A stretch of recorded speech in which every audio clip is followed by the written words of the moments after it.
কথা বলছে না কেন? ওরে বাবা!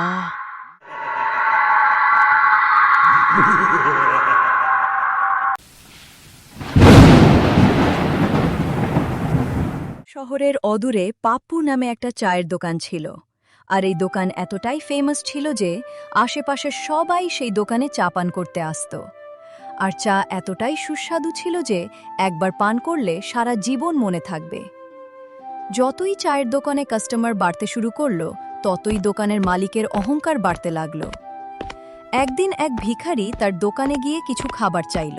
বাবা, ও বাবা, আমাকে কিছু খেতে দিবে?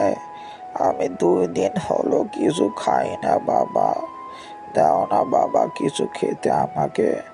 আমি বুকে মরে যাচ্ছি বাবা। দাও না বাবা কিছু। আরে যা যা, সামনে যা, এখানে কিছুই পাবে না।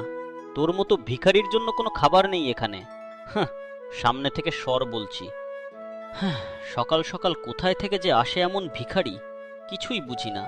ধুর, আজ সারা দিন তাই খারাপ যাবে আমার। বাবা, আমি গরিব মানুষ বাবা। আমার সাথে এমন ব্যবহার করো না বাবা। গরিব মানুষকে খাবার দিলে আল্লাহ খুশি হয় বাবা।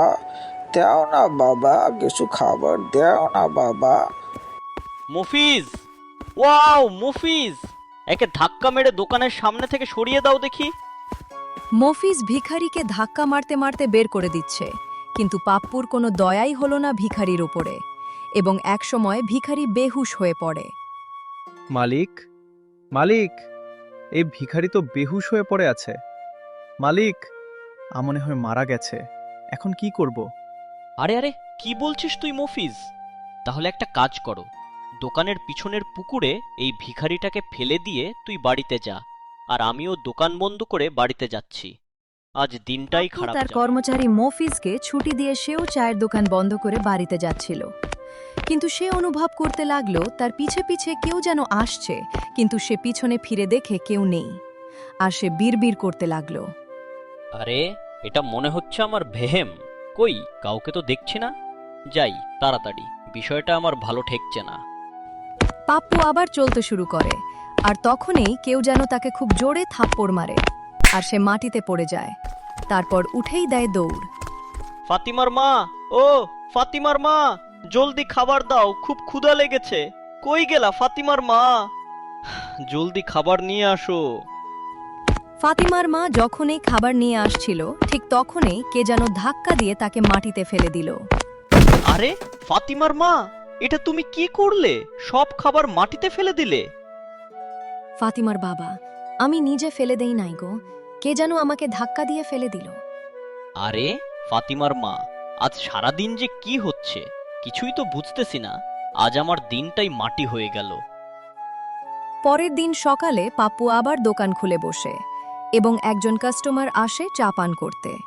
কাস্টমার চা মুখে দিয়েই তেলে বেগুনে জ্বলে উঠে। অক্থু! হারে পাপ্পু, এইটা কি বানিয়েছিস? চা নাকি বিষ? তুই আমার মুখটা তেতো করে দিলি। এমন চা আমার বাপের জন্মেও পান করিনি। নে, তুই পান করে দেখ একবার।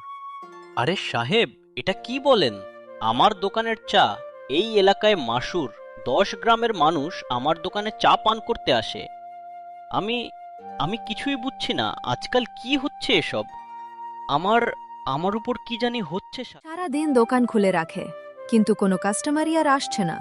কেন আসছে না তা নিয়ে চিন্তায় পড়ে গেল পাপ্পু, আর মফিজকে ডেকে বলল, হারে মফিজ, আর সারাদিন কি হয়েছে বলো তো? একটা কাস্টমারও আসলো না। এভাবে চলতে থাকলে তো না খেয়ে মরতে হবে। মালিক, আমিও কিছুই বুঝতেছি না। আমাগো দোকান এত ভালো চলতো, কিন্তু আজ 2 দিন থেকে কি হয়েছে আল্লাহ জানে। তারপর রাত হলে পাপ্পু মফিজকে বাড়ি যেতে বলে, এবং সেও দোকান বন্ধ করে বাড়ির দিকে রওনা দেয়।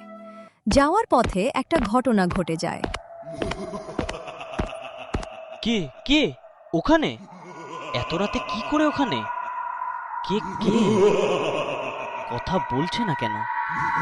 ওরে বাবা রে, ওটা কি ওখানে রে?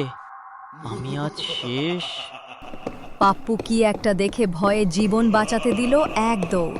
দৌড়াতে দৌড়াতে সোজা বাড়িতে গিয়ে ঢুকল, কিন্তু তার বউকে কিছুই বলল না, না বলে খাবার চাইল।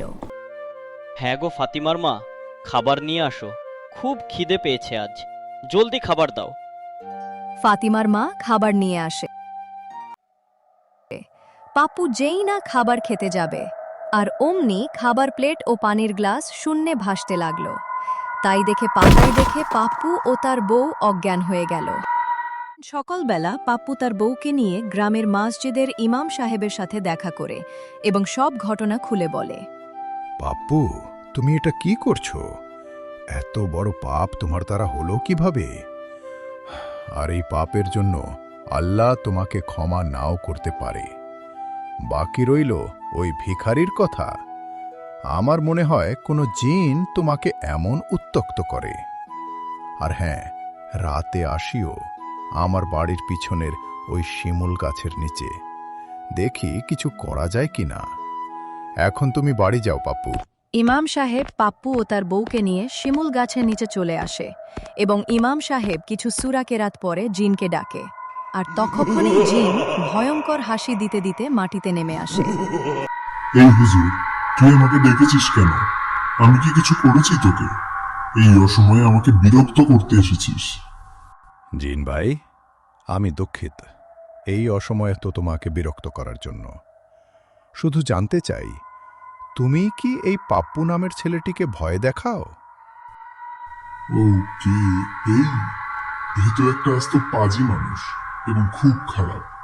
আমি ওকে চিবিয়ে খাবো, কারণ সে গরিব ভিখারিকে খাবার না দিয়ে উল্টো তাকে মেরে আমার আস্তানায় ফেলে দিয়ে এসেছে। ও খুব খারাপ মানুষ, ও একটা পাপী, তাই আমি ওকে শাস্তি দেব। ভূত ভাই, দয়া করে ওকে মাফ করে দাও। সে তার ভুল বুঝতে পেরেছে, আর ওর পাপের শাস্তি সেটা আল্লাহর উপর ছেড়ে দাও। আচ্ছা ঠিক আছে, ছেড়ে দেবো এক শর্তে। আজকের পর থেকে সে যেন গরিব মিসকিনদের সাথে খারাপ আচরণ না করে এবং তাদের সাহায্য করে, আর তা না হলে ওর কোনো ক্ষমা নেই। ইমাম সাহেব, আজকের পর থেকে আমি আর কোনো দিন কোনো গরিব মিসকিনদের সাথে খারাপ আচরণ করব না, আর তাদের খাবার দেব এবং সাহায্য করব, আর আল্লাহ যেন এই পাপের শাস্তি থেকে আমাকে রেহাই দেন।